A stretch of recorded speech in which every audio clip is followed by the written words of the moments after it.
അതൊരു കുഴപ്പമില്ല. ആദ്യത്തെ നമുക്ക് തോന്നുന്നത് ഒരു റിപ്പീറ്റ് ഒക്കെ പോലെ തോന്നിയായിരുന്നു. ഫസ്റ്റ് സെക്കൻഡ് പോലെ റിപ്പീറ്റ് തമാശക്കേട്ട പോലെ തോന്നിയത്. പക്ഷേ വിൻറ്റേജിലേക്ക് വന്നപ്പോഴത്തേക്കും പടം ഏറ്റു വരുന്നുണ്ട്. ആ ലെവലിലേക്ക് വരുന്നുണ്ട്. പിന്നെ നമ്മൾ വിചാരിച്ചത് തന്നെ വിൻറ്റേജ് മാത്രമല്ല, ഫ്യൂച്ചറും കാണിക്കുന്നുണ്ട്. മൂന്ന് കാലം കാണിക്കുന്നുണ്ട്. അതുകൊണ്ട് നമുക്കൊരു വെറൈറ്റി ആയിട്ട് തോന്നുന്നുണ്ട് കേട്ടോ. ആ പ്രസൻറ്റ് കാലം അതത്ര നമുക്ക് ഫസ്റ്റ് സെക്കൻഡ് റിപ്പീറ്റ് പോലെ തോന്നി. പക്ഷേ പുഴയിലേക്ക് വന്നപ്പോഴത്തേക്കും സംഗതി തമാശക്ക് ഏറ്റു വരുന്നുണ്ട്. അതായത് കുഴപ്പമില്ല. വരുന്നുണ്ട്. ആദ്യത്തെ ഞാൻ പറഞ്ഞില്ല, പ്രസൻറ്റ് കാലത്തെ കോമഡി റിപ്പീറ്റ് പോലെ എനിക്ക് തോന്നി. ഫസ്റ്റിൽ സെക്കൻഡ് റിപ്പീറ്റ് പോലെ തോന്നിയാലും പക്ഷേ പഴയ കാലം വന്നപ്പോഴത്തേക്കും അത് നന്നായിട്ട് ആയി വരുന്നുണ്ട്. കുഴപ്പമില്ല. ഹിറ്റ് അടിക്കാൻ ചാൻസ് ഉണ്ട്. അത് മോശമൊന്നുമല്ല, ഹിറ്റ് അടിക്കാൻ തന്നെ നല്ല ചാൻസ് ഉണ്ട് കേട്ടോ. അടിപൊളി, കുഴപ്പമില്ല.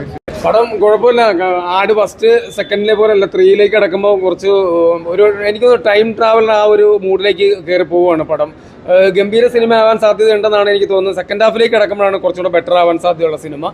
എന്തായാലും ഇത് ഫസ്റ്റ് സെക്കൻഡിനെ പോലെയല്ല, കുറച്ചും കൂടെ മണ്ടന്മാരായ കുറേ രാജാക്കന്മാർ. ഇത് ത്രൂ ഔട്ട് കോമഡിയാണ്. പക്ഷെ അത് സെക്കൻഡ് ഹാഫാണ് കുറച്ചുകൂടെ ബെറ്റർ ആവാൻ സാധ്യത. ഫസ്റ്റ് ഹാഫും അടിപൊളിയായിട്ടുണ്ട്. പക്ഷേ സെക്കൻഡ് ഹാഫിലേക്ക് എല്ലാം വിനായകൻ്റെ കയ്യിലേക്ക് പടം വരുമ്പം ഒരു റേഞ്ച് മാറുന്നുണ്ട്. അതിന് ഗംഭീര പെർഫോമൻസ് ഇനി സെക്കൻഡ് ഹാഫിലേക്ക് വരുമ്പോഴാണ് ആവുള്ളൂ. ധർമ്മജൻ പൊളിയാണ്, ഒരു രക്ഷയില്ല. ധർമ്മജൻ അടിപൊളിയായിട്ടുണ്ട്. വിനായകനും സൂപ്പറായിട്ടുണ്ട്. എന്തായാലും പടം സെക്കൻഡ് ഹാഫ് കണ്ടിട്ട് നമുക്കൊരു പൂർണ്ണ വിവരം പറയാം. എന്തായാലും പടം നല്ല രീതിയിൽ പോകുന്നുണ്ട്. പടം പഴയ കാലഘട്ടമൊക്കെ കാണിക്കുന്നത് എങ്ങനെയുണ്ട്? അതാ ഞാൻ പറഞ്ഞ ഒരു മണ്ടന്മാരായ രാജഭരണമാണ് കാണിക്കുന്നത്. അത് കുറേ രാജാക്കന്മാർ പൊട്ടന്മാരായിട്ടുള്ള രാജാക്കന്മാരാണ്. ഇപ്പം ആട് സെക്കൻഡൊക്കെ തന്നെയാണ് പടം. പക്ഷേ ഇതൊരു ടൈം ട്രാവൽ അങ്ങനെ ആ ഒരു പീരീഡിലേക്ക് പോകുന്ന പടം. എന്തായാലും ഗംഭീര പടമാകാനാണ് സാധ്യത, അങ്ങനെയാണ് തോന്നുന്നത്.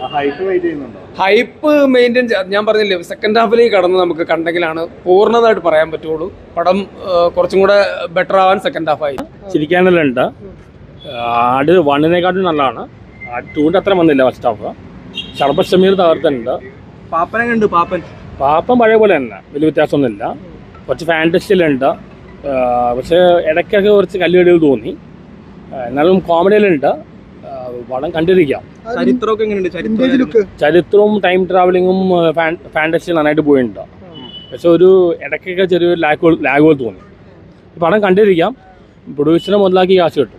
കോമഡി വർക്കൗട്ട് ആവില്ല. കോമഡി എല്ലായിടത്തും വർക്കൗട്ട് ആവുന്നില്ല, ചിലർ തന്നെ വർക്കൗട്ട് ആവുന്നുണ്ട്.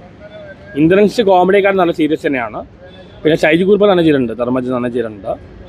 ആട് 2 അത്രയും വരില്ല, പക്ഷെ ഫസ്റ്റിനെക്കാട്ടും നല്ലതാണ്. കണ്ടിരിക്കാം. ഇനി സെക്കൻഡ് ഹാഫ് കണ്ടു പറയാം. പ്രൊഡ്യൂസറിനെ എന്തായാലും മുതലാക്കി കാശ് കിട്ടും. കുഴപ്പമില്ല.